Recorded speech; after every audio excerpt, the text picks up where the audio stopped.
يا صباح الخير، يا صباح الفل على احلى متابعين، واهلا بيكم في قناتي قناه ماما سوسو. النهارده هنعمل مربى تين. ايوه التين طلع من بقاله مده وقرب يخلص، هو المفروض كنت اعمله قبل ما يغمق عشان يبقى لونه فاتح حلو. تعالوا بينا بقى نقول لكم. ده كيلو وربع. ما جبتش كتير لان هو ما فيش كتير، يعني انا جبت اكتر من كده بس اكلناه. اقول لكم ايه بقى، اقول لكم تنقوا الواحده الحلوه، بلاش المفتوحه قوي عشان برضو ايه ممكن تكون من قلبها مستوي او اي حاجه من دي. بصوا يا جماعه، بصوا هو دلوقتي يعتبر صغير لانه خلص الكبير المفتوح. تعالوا نسمي الله، نصلي على سيدنا رسول الله واقول لكم هنعمله ايه اللي هنبدأ بيه. يلا بينا. دلوقتي انا حضرت حلة جنبي، عايزة تقطعي حتت وتعمليه خرط ماشي. انا بعمله بقى ناعم زي بتاع المصانع، بتاع المحلات الكبيرة، يعني بتاع المصانع. تعال نبدأ اقول لكم بنعمل ايه. طبعا لو كان في حاجة زي كده اهو تشيليها، تقطعيها 2 أو 3 أو 4 حسب ما انت عايزه. انا بقى ايه هقسمه 2 بس عشان انا هنعمه، ملوش لازمه بقى ان انا اتعب او 3. الواحده الكبيره هعملها اريح نفسي واعمل اللي فيها قمع تشيليها كده خلاص. ده بياخد الكيلو، بياخد نص كيلو سكر، مش بياخد ياما. عايزه تحطي عليه قرنفل ممكن مش عاوزه براحتك خالص خالص، شوفي حسب ما انتوا بتحبوا. خلص الكميه بقى دي كلها. عايزه بقى عندك الاول عندك خلاط عايزه تعملي بيه، اعمليه وهو ني كده، تضربيه ونعميه وهو ني. انا هعمله بقى بعد ما يستوي. تمام. شيلي الحته الصغيره دي اللي فوق وقطعيها كده، قطعيها كده. انا بقطعه كبير عشان انا هنعمه، عشان اللي ما شافش يشوف. بقطعها على 4، الكبيره بقطعها على 4 عشان تسهل معايا. انتي ممكن تقطعيه بقى صغير جدا بقى. خلاص خلص الكميه بقى وارجع لكم تاني. بصوا بقى، هنا هنحط السكر. نسمي الله. ادي اول كوبايه، نص كيلو قلنا، وانا هحط 3 كوبايات لانهم كيلو وربع. الحقيقه وانا بغسله بقى اكلت منه ياما، يعني لقيته حلو ولا اكلت منه. ادي تاني كوبايه،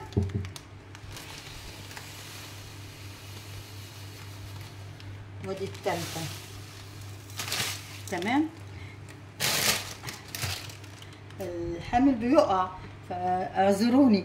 هنا بقى كان 3 كوبايات سكر، يعني نص كيلو، يعني كيلو الا ربع على كيلو وربع، يعني على كيلو وربع ايه تين. خلاص يلا بينا عند البوتاجاز نشوف هنعمل ايه. انا ولعت العين، بتبقى عاليه عاليه، مش عاليه قوي، عاليه متوسطه. هننزل نحط الحله. مفيش ميه لسه دلوقتي، لو عايزه تحطي ميه هتحطي حبه صغيرين. لو حسيتي ان التين جامد شويه معاكي. انا مش هحط دلوقتي، هشوف هو اصلا حلو. انا حاسه وانا بقطعه حلو، انتي في ايديكي تعرفي ان هو جامد او طري. معايا هنا قرنفل، معايا هنا ليمون، انا حاطه ليمونه ونص. خلاص اقلبه بقى كده، ولا هو ممكن يفك مع نفسه.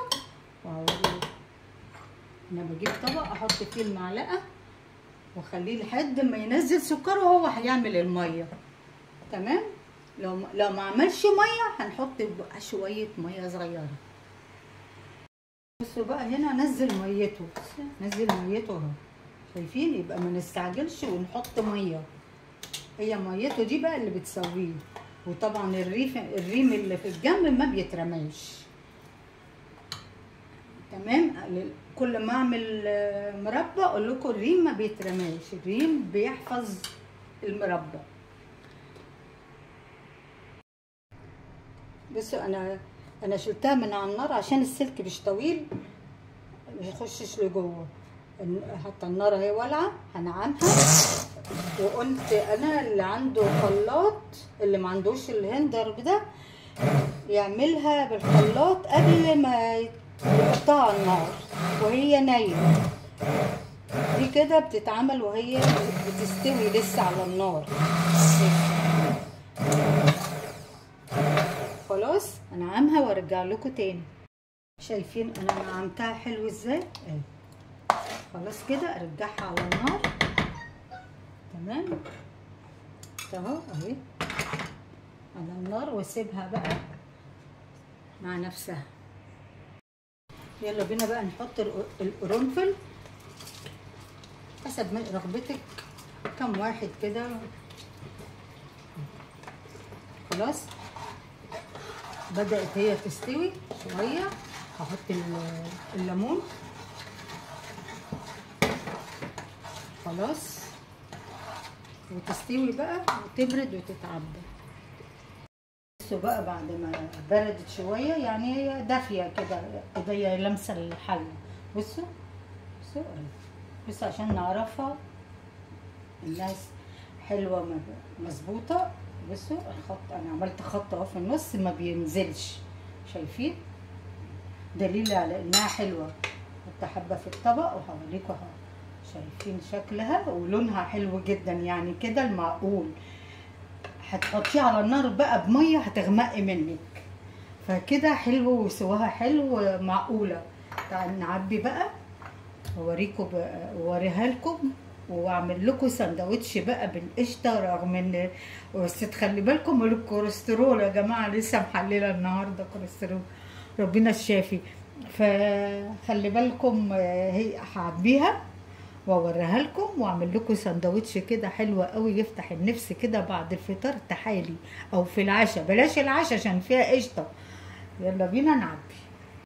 بس انا عبيته، ولازم تحطي ورق كده يفصل ما يخشش فيه ميه، ورق زبده، كيس نايلو تقصيه يعني وكده. بص هوريكم بقى الجمال والحاجات حلوه. اعملكم سندوتش كده افتح نفسكم بيه. شايفين الجمال؟ حلو قوي لولادك في المدرسه، سندوتش كده جميل. ودي القشطه اهي، بص الجمال. ايه رايكم بقى في الحلاوه دي؟ خلاص كده تحفه تحفه. بموت في القشطه بس يا خساره بقى. شايفين؟ دخلي القشطه دي شويه كده عشان ما تغرنيش.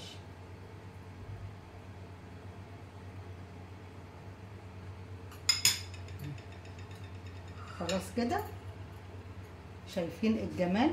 يلا يلا قوموا بقى اعملوا التين دهوت. ولو عجبكم الفيديو ده ما تنسونيش في المشاهده والمتابعه، وتقولوا لي ايه رايكم في التين الجميل ده في التعليقات بتاعتكم الجميله. واقول لكم الى اللقاء في فيديو جديد في مطبخ ماما سوسو. باي باي.